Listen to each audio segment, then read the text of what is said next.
En el nombre del Padre, y del Hijo, y del Espíritu Santo. Amén. Que doblen las campanas jubilosas, y proclamen el triunfo del amor, y llenen nuestras almas de aleluyas, de gozo y esperanza en el Señor. Los sellos de la muerte han sido rotos, la vida para siempre es libertad. Ni la muerte ni el mal son para el hombre su destino, su última verdad. Derrotados la muerte y el pecado, es de Dios toda historia y su final. Esperad con confianza su venida, no temáis, con vosotros Él está. Volverán encrespadas tempestades para hundir vuestra fe y vuestra verdad. Es más fuerte que el mal y que su embate, el poder del Señor que os salvará. Aleluyas cantemos a Dios Padre, aleluyas al Hijo Salvador. Su Espíritu corone la alegría que su amor derramó en el corazón. Amén. Lectura de la primera carta del apóstol San Pablo a Timoteo, capítulo 3. Querido hermano, está muy bien dicho que quien aspira a ser obispo no es poco lo que desea, porque el obispo tiene que ser irreprochable, fiel a su mujer, sensato, equilibrado, bien educado, hospitalario, hábil para enseñar, no dado al vino, ni amigo de reyertas, comprensivo, no agresivo ni interesado. Tiene que gobernar bien su propia casa y hacerse obedecer de sus hijos con dignidad. Uno que no sabe gobernar su casa, ¿cómo va a cuidar de la iglesia de Dios? Que no sea recién convertido, por si se le sube a la cabeza y lo condenan como al diablo. Se requiere además que tenga buena fama entre los de fuera, para evitar el descrédito y que lo atrape el diablo. También los diáconos tienen que ser responsables, hombres de palabra, no aficionados a beber mucho ni a sacar dinero, conservando la fe revelada con una conciencia limpia. También estos tienen que ser probados primero, y cuando se vea que son irreprensibles, que empiecen su servicio. Las mujeres lo mismo, sean responsables, no chismosas, sensatas y de fiar en todo. Los diáconos que sean fieles a su mujer y gobiernen bien sus casas y sus hijos, porque los que se hayan distinguido en el servicio progresarán y tendrán libertad para exponer la fe en Cristo Jesús. Palabra de Dios, te alabamos, Señor.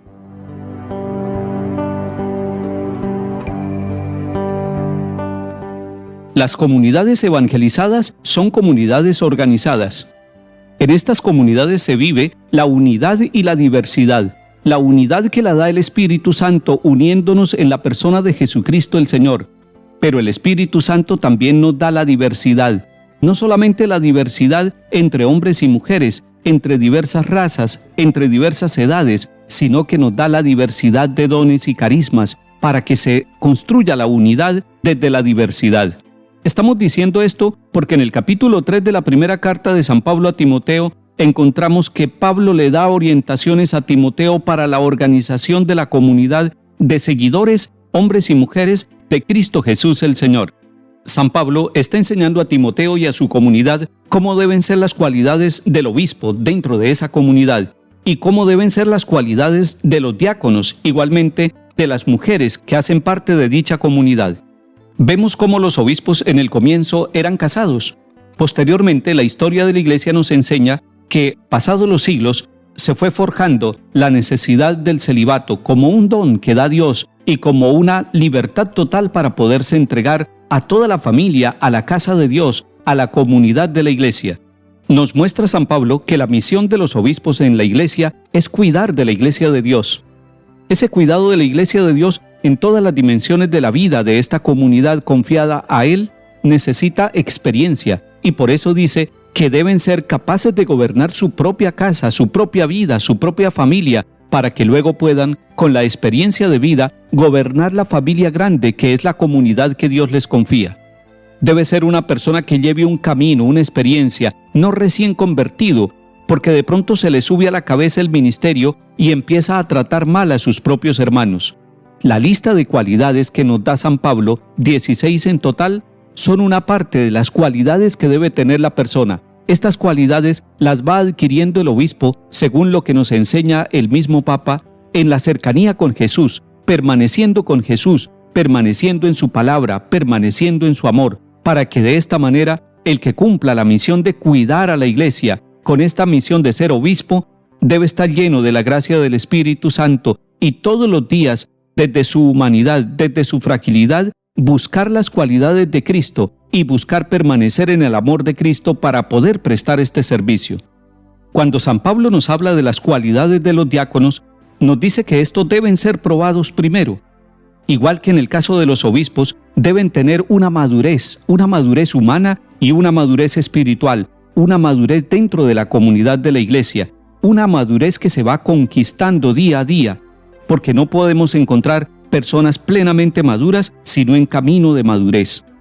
Cuando San Pablo habla de las mujeres dentro de la comunidad, dice que deben tener ciertas cualidades como la sensatez que es la sabiduría en Dios para andar rectamente en la casa de Dios, para que sean mujeres que con su testimonio, con su vida y con su misión motivan a los integrantes de la comunidad a buscar el camino de la madurez, de la santificación en Cristo Jesús. Es muy cierto que nuestras comunidades están integradas por personas imperfectas, pero también es cierto que nuestras comunidades son el espacio de maduración, de crecimiento en el seguimiento de Jesucristo el Señor, para que seamos discípulos misioneros, hombres y mujeres que dentro de la iglesia encontramos la posibilidad de santificación personal y de colaborar en la santificación de los demás.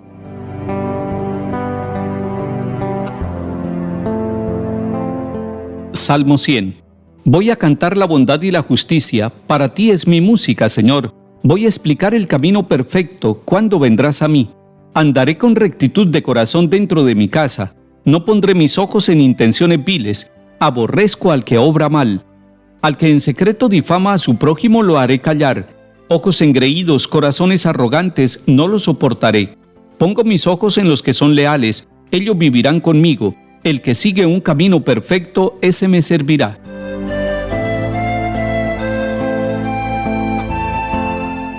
Lectura del Santo Evangelio según San Lucas, capítulo 7. En aquel tiempo, iba Jesús camino a una ciudad llamada Naín, e iban con él sus discípulos y mucho gentío. Cuando se acercaba a la entrada de la ciudad, resultó que sacaban a enterrar a un muerto, hijo único de su madre, que era viuda, y un gentío considerable de la ciudad la acompañaba.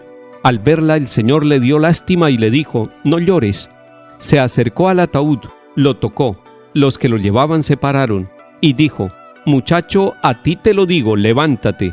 El muerto se incorporó y empezó a hablar, y Jesús se lo entregó a su madre. Todos, sobrecogidos, daban gloria a Dios diciendo: «Un gran profeta ha surgido entre nosotros, Dios ha visitado a su pueblo». La noticia del hecho se divulgó por toda la comarca y por Judea entera. Palabra del Señor. Gloria a ti, Señor Jesús. Jesús está caminando y va caminando hacia la ciudad llamada Naín. Allí se va a encontrar, a la entrada del pueblo, una situación dolorosa. Una mamá que va a enterrar a su hijo único, pero además ella es viuda. Todo esto tiene una simbología. ¿Quién es esa mujer? Es la humanidad toda, es la humanidad necesitada de vida. Va a enterrar a su hijo único y quedará en la soledad. Esa mujer es representación de tantos hombres y mujeres que viven la soledad en el mundo, que no encuentran compañía, que no encuentran alguien para caminar en la vida, que no encuentran consuelo, que no encuentran apoyo. Jesús no necesita muchas explicaciones, Él la entiende, la capta y por eso se acerca y primero consuela a la mamá: «No llores», y luego le da una orden al hijo y lo revive. Ese Jesús entra a nuestras casas. Yo sé que las mamás vibran con este evangelio porque sienten que Jesús les dice no llores cuando ellas están sufriendo por uno de sus hijos. Pero ese hijo es cada uno de nosotros. Pero esa madre es la iglesia que está sufriendo también, viendo a sus hijos dispersos por el mundo, equivocados en distintos caminos, sin vida. A través de esa mamá se acerca Jesús para consolar a la iglesia y para dar vida a través de los sacramentos a la humanidad que lo necesita. Me gusta ver en las parroquias personas comprometidas con la catequesis, con la pastoral de la salud, con la liturgia, con el canto. De esa manera están poniendo al servicio de toda la comunidad los carismas que Dios les ha dado, pero además están dando vida y unidad a la iglesia, están consolando a la humanidad, están siendo instrumento de Dios para consolar a otras personas que necesitan ese mensaje de unidad y de solidaridad. A muchas personas el Señor les está diciendo: a ti te lo digo, muchacho, levántate. Es una orden de vida, es un anticipo de la resurrección de Jesús. Y todos nosotros podemos recibir en distintos momentos de la vida un anticipo de la resurrección de Jesús. Hoy, para usted, para mí, para nuestros familiares, para nuestras ciudades, el Señor nos va a decir: a ti te lo digo, levántate. Gracias, Señor, por regalarnos el don de la vida y por invitarnos a caminar contigo. Que el Señor nos bendiga y acompañe en el nombre del Padre, y del Hijo, y del Espíritu Santo. Amén.